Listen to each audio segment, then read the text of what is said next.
What we're going to talk about in this session is not only what's new, but where we've come from with APA style. And then we'll talk a little bit about AI and APA style, which we know is a very commonly asked question. Actually, our most commonly asked questions of 2026 have been about AI. Then we'll talk about a couple of other commonly asked questions from 2026, and we'll have plenty of time for any questions you might have. So to start, APA style is almost 100 years old, which is, I think, a pretty big milestone. But it started in 1929 as a letter from a group of editors and business people at APA who wanted to create a set of guidelines to streamline some of the things that were coming into those APA-style journals back in 1929. So I'm pretty sure you can imagine with no guidelines at all, they probably saw some pretty interesting things, but were probably limited by the technology they had then. I'm sure you can probably see whatever was your first APA-style manual. I believe I first used the 5th edition. But we tend to come out with a new edition of APA style every 7 to 10 years. We're currently on the 7th edition. That is the most up-to-date edition. We are not coming out with an 8th edition anytime soon. So no worries there if you're working on a really big research paper. We're not changing anything for a little while. And those individuals who were working on the first APA style guidelines, what their goal was to create a standard of procedure to which exceptions would doubtless be necessary, but to which reference might be made in case of doubt. So APA style guidelines are still designed to lead researchers to not reinvent the wheel when they are writing their papers, to give them a place to go to look for the best practices when writing, formatting, citing a paper. So in terms of what's new in APA style, we've done a whole bunch of things in the last couple of years. The first one is you might be familiar with the APA style manual. This is the institutional version of the publication manual that also has some really helpful lessons. It's available for libraries to purchase. So we already have a pretty good number of libraries that subscribe. So check in with your librarian to see if you guys have access to the APA style manual. And within the APA style manual, because it is an institutional kind of electronic product, we were able to add in lessons on AI. So, obviously we're not going to update the book every time something new happens. All of that information is on the blog. But we can kind of make some of those things happen in the APA style manual. We also created a new semantic search in ASM. So that gives users the ability to not have to worry as much about their search terms. They can use their own natural language, and our search is now much better at delivering the results that students are expecting. In addition, we also created a new teachers hub, and we will, it's apastyle.apa.org/teachers. So this is a web page that includes like a YouTube playlist. It has helpful handouts. So this is a really good place for anybody who's teaching a class to consult, to get free resources, which I know we all love to have. We also have a new APA style for beginners site, which is apastyle.apa.org/beginners. So this is a web page hub for anybody who's new to APA style. We have a short video on how to use the website. We've added things like some helpful links for people who are just starting out. And our goal with this site was to be something that's available if students are assigned a paper in APA style and their reaction is, oh my gosh, where do I start? This is a really great place to start. And again, it's a free resource. As you may know, psychologists aren't the only group that are using APA style, and we created a page called APA Style for Nurses. And this page provides some specific reference examples that are geared toward things nurses use. So if you ever come up upon like stat pearls or some clinical guides, it gives you some good information there. We also are now on LinkedIn and Blue Sky, in addition to, we've been on Facebook and X and Instagram and things for a while, so definitely check us out in those places. So now we're going to talk about some of the top APA style questions, including information on AI. So, Tim? Okay, thank you. As Samantha said, this presentation is a combination of what's new in APA style and also the most frequently asked questions. And the first bit is a kind of a mashup of those two because it's about AI. So with AI tools readily available for a few years now, authors can now reliably find publishers' guidance and policies on publishers' web pages if they're writing a manuscript for submission for publication. The thing is, as you likely know, those vary from publisher to publisher, and certainly for students, the guidelines can vary from teacher to teacher, and they can change over time as the technology changes, as best practices change. With that in mind, I wanted to start with an overview of the APA journals policies, which are congruent with APA style guidelines that we've posted on our blog. One of the most important principles stated in the APA journals policies is that AI cannot be an author. So AI can't be responsible for a work, it can't assign over the copyright, all the things that an author does. So if authors decide to use AI tools, they still need to verify the accuracy of the information. And if they've used AI in part of their research or their writing, they should disclose how they used it, either in the methods section, in the author note, and usually citing in the reference lists, or citing including a reference. And I'll be showing some templates later in this presentation. So first I recommend checking out the APA Journals policy page, certainly if you're submitting a manuscript for publication in an APA journal, but even if you're not, the principles in these policies are worth considering for your own writing or if you're teaching students about how to use AI responsibly. There are four major themes. Authors must be transparent in their use of AI, maintain ethical approaches. An example there is not entering confidential information into a chatbot.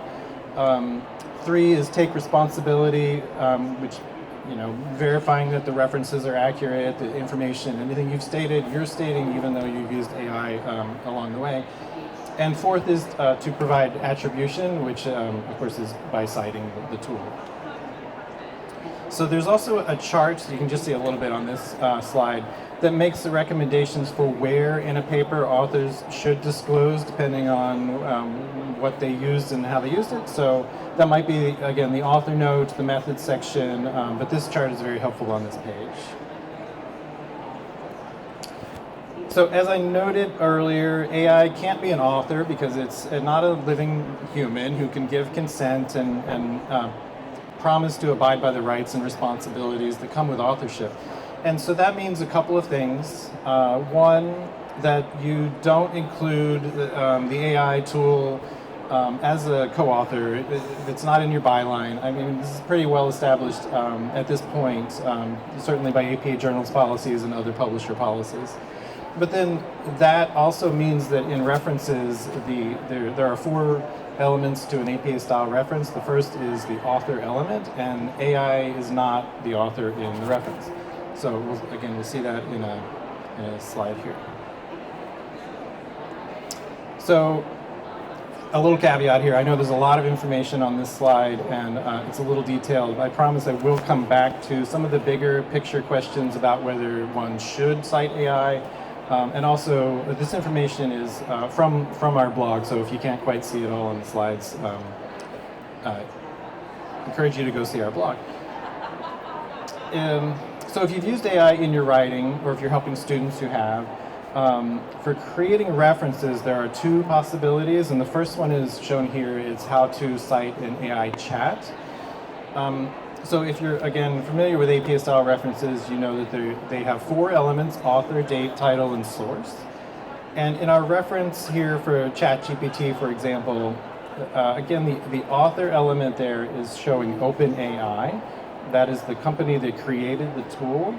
So you're not giving ChatGPT credit for having authored whatever you've used, or whatever output you've gotten from the tool. You're crediting the company as the author of the tool, and essentially citing that you used this tool. The date is the exact date of the chat. That one's pretty easy. The title is the name of the chat, and something nice about that that you don't get with other references is it's your chat.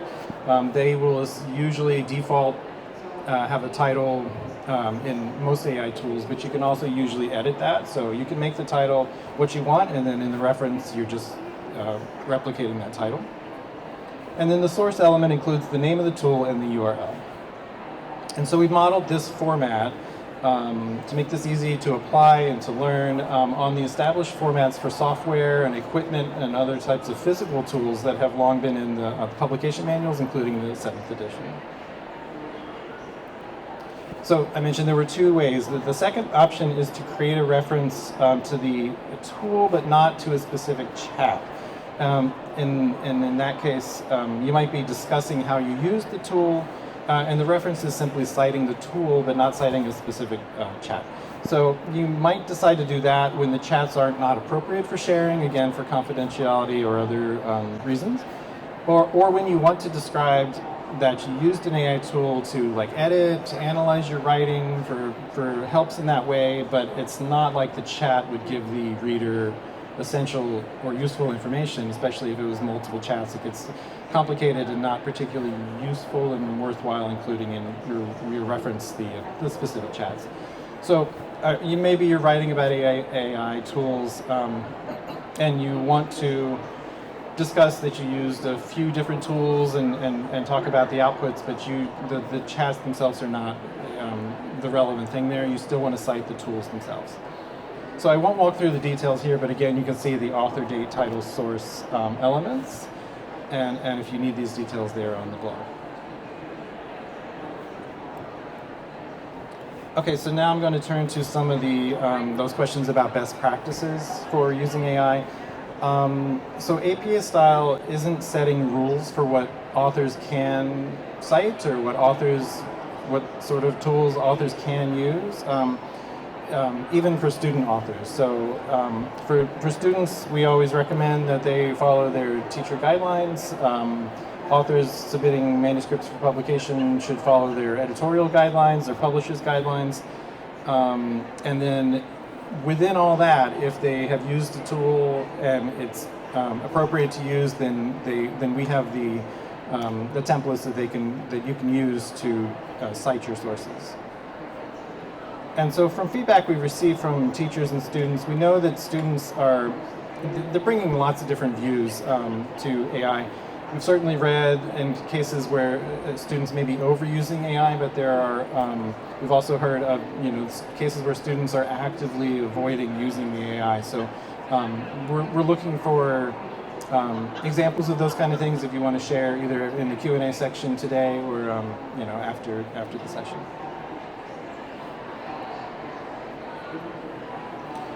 So when do you have to cite AI? I noted earlier, authors need to follow guidance from their teachers, their publishers, editors, dissertation committees, all that kind of thing first.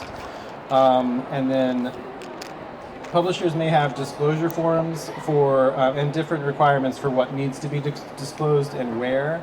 But to this last bullet on the page, there are also cases where you might not need to cite AI. One is when you've used AI tool as a search engine, sort of like you would have gone to Google, or a database in your library. If ChatGPT pointed you to a really good source and you've gone and read that source and is a real source, then that's your primary source and you create a reference for that. But how you got there is not something you normally cite. You don't normally say unless you're really documenting in like a meta-analysis. You're not usually explaining which database you use to find the end result, and the same is true here. A second use case is that you might not be citing in the AI tool is when it's built into software that you're already using that we don't also normally cite. If AI tools are built into Word or Excel when you're creating your figures from data, if you wouldn't have cited Excel, you don't now need to just because it might have AI tools sort of within it. And then the last thing here about AI is prompts. We get lots of questions about prompts. It's a frequently asked questions because people do want to be transparent about how they use the tools. So if it's helpful to readers, you can include your prompts in the paper, in context, in the method section, or you might, if they're more extensive, you might put them in a Word table or in an appendix. But that said, it's also okay, of course, again, working with editorial policies or teacher policies, it's okay to just save your prompts and have them available upon request the way you might for data.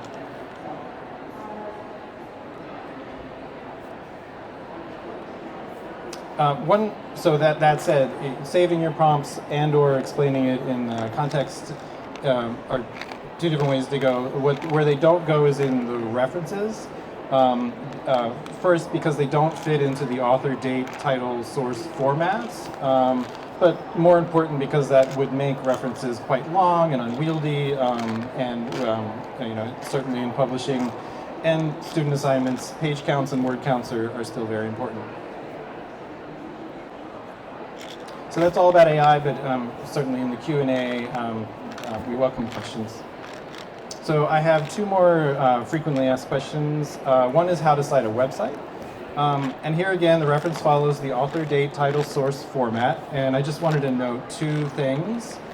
A lot of times, well, sometimes a page will credit an individual author and sometimes it does not. So when a page does not have a person credited in a byline, it does not mean that it's an unauthored page. It just means that that organization has authored the page. They're both author and publisher.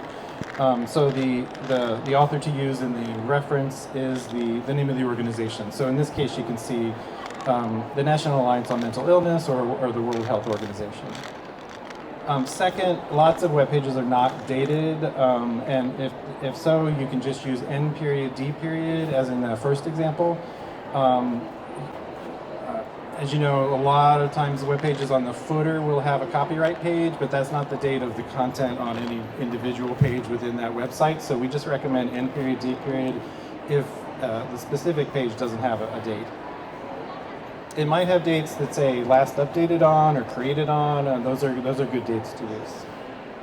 What we don't advise, we've had people ask if they need to go looking into the code, and actually that's mentioned here on this slide as well, that you just cite what's really there. You don't have to go doing an extra research project to find missing information.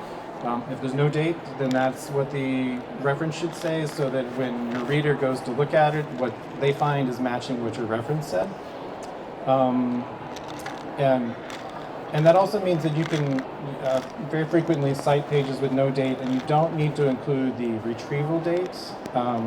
Retrieval dates are really not necessary except in the very rare case of a web page that is meant to be updated all the time, like maybe current election results, but is also not archived. So even for something like Wikipedia, it's meant to be updated all the time, but each update has a permalink that tells the reader exactly when you were there and exactly what the page looked like, so you, again, don't need the retrieval date. And with that, I will turn it back to Samantha. A few other questions that we get quite a bit. One is first and second person pronouns. So I know a lot of us, when we were in school, were told never to say, I researched this, or something like that. You might say the author or the researcher. For clarity's sake, we suggest using I or we, researched X, Y, and Z. It doesn't make sense we don't think it is a good idea to use something like the author when you're talking about yourself. If you're talking about yourself, just go ahead and use the first and second person pronouns. Something like the author found that is not necessary. So using I for one author, using we for co-authors, and avoiding the editorial we, talking about we as society or something like that. More specificity is usually encouraged. Another type of question we get all the time is this source allowed in APA style? And a lot of times this question comes up when a student is actively in some sort of argument with their professor. And really what we like to reinforce is that the legitimacy of the source is really context dependent. So there is a reason that is legitimate for using any kind of source that exists, but you have to understand why you're using it. You have to dig a little bit deeper. So we definitely advise caution with things like retracted sources. If you're talking about the retracted source and why it was retracted, that is a good reason potentially to use it. But it's something to be aware of. You don't want to use a retracted source as if it, was not retracted. Also things like encyclopedias, like Wikipedia, newspapers, magazines, and blogs, social media. These are definitely not prohibited. You could certainly use them if you're talking about, what the public perception is or what the trends are on social media.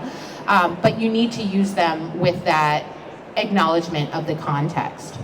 That is the same for things like YouTube and AI. However, the instructor or the journal are always the boss of what is okay and what isn't. So we know that sometimes instructors don't have, a lot of time to teach students the nuances behind using some of these sources. So they may say, all right, no use of any sort of social media or YouTube or AI, and that's perfectly okay as well. Similarly, there are often questions about citing works more than 5 years old. In APA style, having a current source can be extremely important, but at the same time, there are reasons to use foundational research. So there's no rules from an APA style perspective about source age. So older sources may give you some historical background, but newer sources are extremely important for showing current science. When we were working on our AI blog posts, we found that anything, even 2023 was a little bit old for what we were working on. And again, if you are an instructor or if you're publishing in a journal, as an instructor, you can set those rules for students that they can only use a source within 5 years or 10 years. If you are kind of helping them to understand this principle, and that maybe they don't have the grounding and the background knowledge to kind of use their own judgment on the age of a source. So now we're going to take questions, and we can answer questions on anything you guys have. Does anybody have any questions for us? What? Yeah. Oh. We are almost out of time, so we will be over there.